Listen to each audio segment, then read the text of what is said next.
The spring market started early this year. As soon as the Broncos got off the field, the buyers and the sellers jumped right on.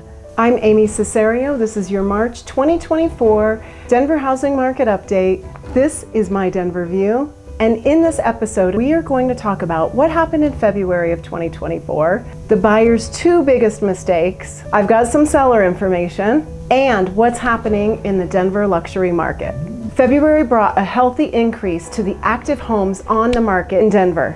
Over 4,200 properties came on the market this year compared to over 3,400 the year before. And that is a 22.6% increase. At the end of February, we had 5,511 active listings on the market, compared to 3,778. I'll tell you from firsthand experience, it felt really great to have more homes on the market for our buyers to look at. And just as a reminder, the interest rates in February were the high 6s and the low 7s, and guess what? The buyers continued to buy.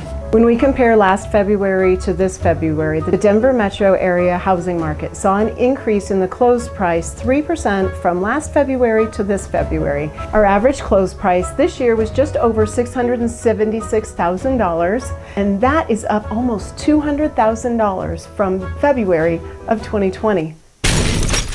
I have had an open house almost every weekend in the last 9 months, and I just want to tell you, the beginning of last spring started out just fine. The open houses were normal, but once August hit all the way through December, our traffic was down. The people who were coming through really had zero interest in buying a house. They were just kind of curious on what was going on in the neighborhood. They felt very uncomfortable about the market, but in February, all of that changed.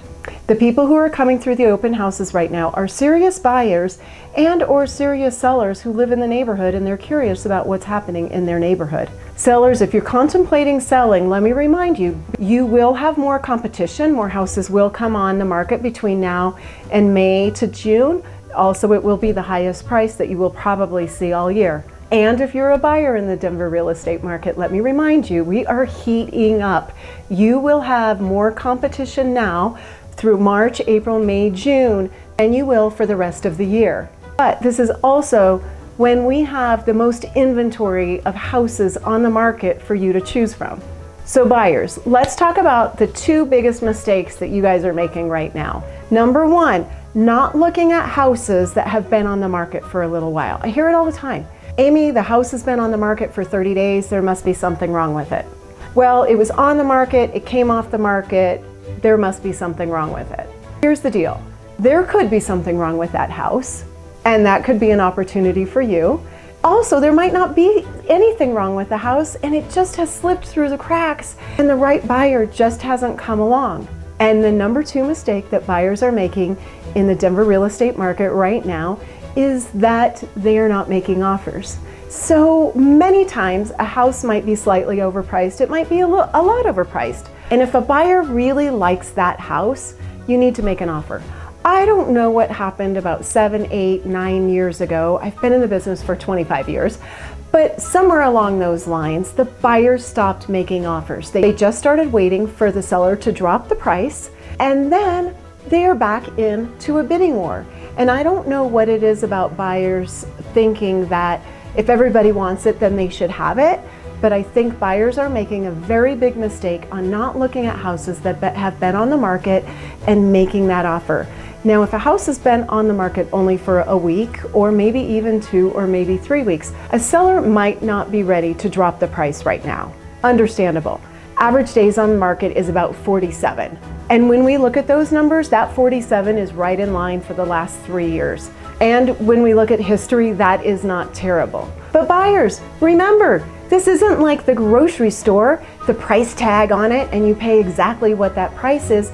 Everything in real estate is negotiable. If the seller wants to negotiate with you or not, that's another story. But most sellers, if they've been on the market for a little while, are now thinking that they might not get that price that they want.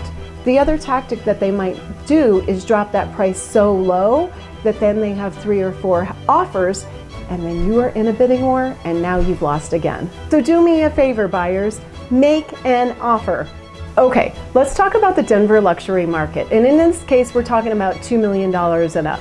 So far in 2024, so January 1st to the end of February, we had 100 properties closed, attached and detached. Compared to last year, we had 95 properties closed in that same amount of time. We have a little over 7 months of inventory. And towards the end of last year, I think we got about 8.5 months of inventory. So inventory has dropped a little bit. So for those of you who are looking for $2 million property and up, I want to give you a little hidden tip that I don't think is being talked about. I'm watching the $2 million properties just fly off the shelf if you're looking at Southeast Denver. But there is a hidden neighborhood that people aren't talking about right now. And I'm not sure why. But the houses in this neighborhood are staying on the market longer than the rest of Denver County. So if you or someone you know is looking in the $2 million and over, I'm going to urge you to look at a neighborhood that is actually so spectacular. It has the largest lake in Denver, so for all of you water lovers. And I'm telling you, the walking, the views, the location to the rest of the city, downtown, mountains is absolutely amazing. And that's Sloan's Lake.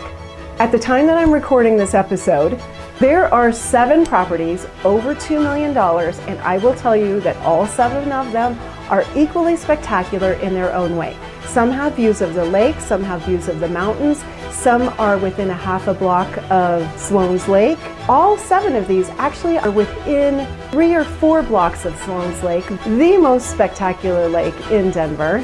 So I'm telling you, they're a steal right now. If you don't know anything about Sloan's Lake, it is worth doing a little bit of research or give me a call. I went to Lake Junior High. I can tell you what's happened in that neighborhood over the last 25 years that I've been selling real estate, but I can tell you even more about it because in the 90s, we used to rollerblade around the lake. This is the hidden gem that I think a lot of people are missing out on. If you want to know more, give me a call. I'll be happy to show you all 7 and talk about why each one is special. I'm Amy Cesario. This is my Denver View. If you are a seller or a buyer, I'd love to help you in this market. If you are ready, message me and call me, text me. I'm here for you and I am ready to talk real estate when you're ready to talk real estate with me. If you aren't quite ready to reach out to me yet, subscribe to my channel and you'll know when the time is right.